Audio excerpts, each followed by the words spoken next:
સ્થાનિકોને રોજગારી વિસર્જન યાત્રાના રૂટ સહિતના પ્રશ્ને 500 આયોજકો ભેગા થયા. ગણેશોત્સવ સમિતિને કોરાણે મૂકી આયોજકો સાંસદના શરણે વિવાદના એંધાણ. સુરતવાસીઓના માનીતા પર્વ ગણેશોત્સવ પૂર્વે વિવાદનો વંટોળ શરૂ થયો છે. ગણેશોત્સવ વેળા સર્જાતા વિવિધ પ્રશ્નો સમસ્યાને લઈને શહેરના આયોજકો મંડળો એકજૂથ થયા છે. જોકે પહેલીવાર એવું બન્યું છે. આયોજકો મંડળોએ ગણેશોત્સવ સમિતિને કોરાણે મૂકી સાંસદને રજૂઆત કરી છે. સ્થાનિકોને રોજગારી વિસર્જન યાત્રાના રૂટ સહિતના પ્રશ્ને 500 થી વધુ આયોજકો સોમવારે સુરત શહેર ભાજપ કાર્યાલય ખાતે ભેગા થયા હતા અને સાંસદ મુકેશ દલાલને રજૂઆત કરી હતી. દરમિયાન સાંસદે વિવિધ મૂંઝવણ પ્રશ્નોને લઈ ગૃહમંત્રી હર્ષ સંઘવી, ભાજપ પ્રદેશ અધ્યક્ષ સી.આર. પાટીલને રજૂઆત કરી ઉકેલની ખાતરી આપી હતી. સુરત શહેરમાં ગણેશોત્સવ પર્વને મુદ્દે આયોજકો મંડળોમાં હલચલ ચાલી રહી હોવાના સંકેત મળી રહ્યા છે. છેલ્લા કેટલાક વર્ષોમાં ગણેશોત્સવ વેળા પ્રશ્નો સમસ્યા ઊભી થઈ હોય અને તેનો ચોક્કસ નિવેડો આવતો ન હોવાના આક્ષેપ સાથે આયોજકો મંડળો ભેગા થયા છે. એટલું જ નહીં, કેટલાક ગણેશ મંડળો આયોજકો દ્વારા અલાયદું ગ્રુપ બનાવી તેને સુરત શહેર ગણેશોત્સવ આયોજન સંઘ નામ આપવામાં આવ્યું છે. આયોજન સંઘની રચના પછી રવિવારે વિવિધ માંગણી સાથેના મેસેજ સોશિયલ મીડિયામાં ફરતા કરવામાં આવ્યા હતા. તેમજ સોમવારે સાંજે 5 વાગ્યે ઉધના સ્થિત સુરત શહેર ભાજપ કાર્યાલય ખાતે સાંસદ મુકેશ દલાલને રજૂઆત કરવાની રણનીતિ ઘડવામાં આવી હતી. પ્રાથમિક તબક્કે 50 થી 100 જેટલા આયોજકો હાજર રહે એવી સંભાવના વ્યક્ત કરાઈ હતી. જોકે તે સામે 500 થી વધારે આયોજકો ભેગા થયા હતા અને તેમને ભાજપ કાર્યાલય ખાતે સાંસદ મુકેશ દલાલ સાથે યોજેલી બેઠકમાં મંત્રી કાળુ ભીમનાથ, ખજાનચી શૈલેષ જરીવાલા સહિતના હોદ્દેદારો પણ હાજર રહ્યા હતા. નોંધનીય છે કે આયોજકોએ સુરત શહેર ગણેશોત્સવ સમિતિને કોરાણે મૂકીને રજૂઆત કરી હોય ત્યારે હતરેની ચર્ચા થઈ હતી.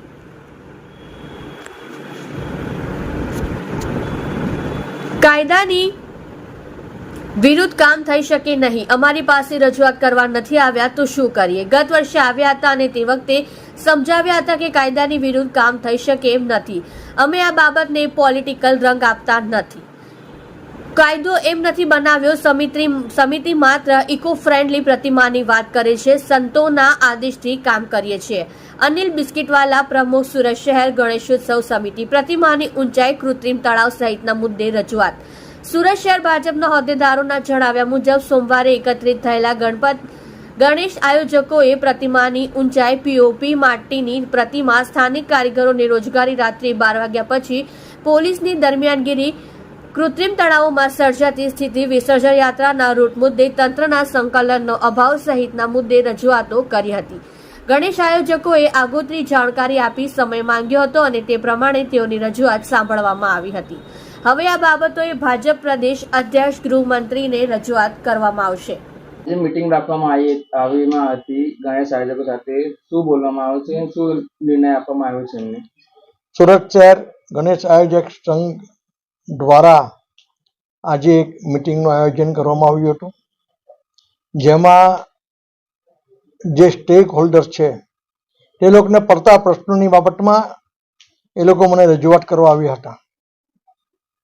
આ આયોજક સંઘમાં મૂર્તિકારો, ગણેશ આયોજકો, ડીજે મંડપના આયોજકો સહિતના જે પણ કોઈ સ્ટોક હોલ્ડર્સ છે એ તમામ મને રજૂઆત કરવામાં આવ્યા હતા અને તેઓને સ્પષ્ટતા વિવિધ પ્રશ્નો અને વિવિધ સમસ્યાઓના મુદ્દા એ લોકો મારી સમક્ષ એ લોકોની રજૂઆત હતી.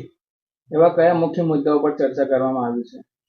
એ લોકોના મુખ્ય મુદ્દામાં એ લોકોની ઈચ્છા અને લાગણી એવી હતી કે મૂર્તિની ઊંચાઈ થોડીક છૂટ આપીને ઉપર કરવામાં આવે, રૂટ જે ઝિગઝેગ પ્રકારના રૂટ એ લોકોને નક્કી કરવામાં આવે છે તે સરળ રૂટ એ લોકોને નક્કી કરવામાં આવે, ડીજેના ટાઈમિંગમાં થોડોક ફેરફાર કરવામાં આવે, જે કૃત્રિમ તળાવમાં એ લોકોને થોડીક વિવિધ પ્રકારની સમસ્યાઓ નડે છે તે બાબતમાં રજૂઆત કરવામાં આવી અને આ પ્રકારે બીજા અનેક નાના મોટા પ્રશ્નોની વાત હતી અને મેં એ લોકોને ખાતરી આપી છે કે કન્સર્ન ઓથોરિટીઝ જોડે બેસીને અને રાજ્યના ગૃહમંત્રી શ્રી હર્ષભાઈ સંઘવી તેમજ અમારા હવે કેબિનેટ મંત્રી શ્રી સી.આર. પાટીલ સાહેબ જોડે વિચાર વિમર્શ કરીને એ લોકો જોડે માર્ગદર્શન હેઠળ આમાં જે પણ કોઈ વ્યવહારુ ઉકેલ હિન્દુ સનાતન ધર્મના તહેવારની ઉજવણી માટે શક્ય હશે તે કરવામાં આવશે. દર વખતે વિસર્જનમાં ઘણો ટાઈમ લાગી જાય છે, એ માટે કંઈક વિશેષ આયોજન છે આ વખતે?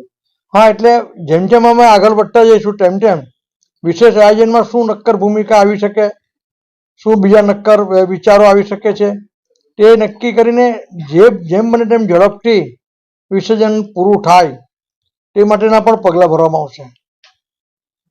તમને એક જાણ કરવામાં આવે છે કે આપણે સમિતિ એના માટે હોય છે, સુરત શહેર ગણેશ સમિતિ, એનું માત્ર ને માત્ર કામ છે કે ગણપતિ આયોજનને કઈ રીતે ફેરવવા અને એ લોકો કઈ રીતે હેરાન થાય, માત્ર ને માત્ર એ જ કામ છે, બીજું કોઈ જ કામ નથી. સમિતિ એના માટે હોવી જોઈએ. સમિતિની મીટિંગ જે દર રવિવારે લોકો કરતા હોય એમાં ના તો કોઈ ગણેશ આયોજક હોય છે, ના તો કોઈ મૂર્તિકાર હોય છે. માત્ર એ લોકોના જે છે કે આ જી સાહેબ એટલું જ કરવા વાળા ત્યાં મીટિંગ ની અંદર હોય છે, બીજા કોઈ હોતું નથી. બરોબર. હવે ગોવિંદા ઉત્સવ સમિતિની વાત કરું છું. ગોવિંદા ઉત્સવ સમિતિની અંદર દરેક જે ગોવિંદા સમિતિના જેટલા પણ આયોજકો છે એ લોકોને જ મીટિંગની અંદર બોલાવવામાં આવે છે અને એ લોકોનો પહેલા અભિપ્રાય લેવામાં આવે છે કે આપણે શહેરની અંદર શું કરવું છે. હવે એ જ રીતે આપણે જે ગણપતિ સમિતિ છે એ લોકો જો સમિતિ પાસે, ગોવિંદા સમિતિ પાસે જો શીખે તો ઘણું બધું એ લોકોને શીખવા મળશે અને આ રીતે મોટા લેવલ પર લોકો મીટિંગ કરશે એટલે ગણપતિના જે આયોજકો છે એ ખુશ થશે. આભાર.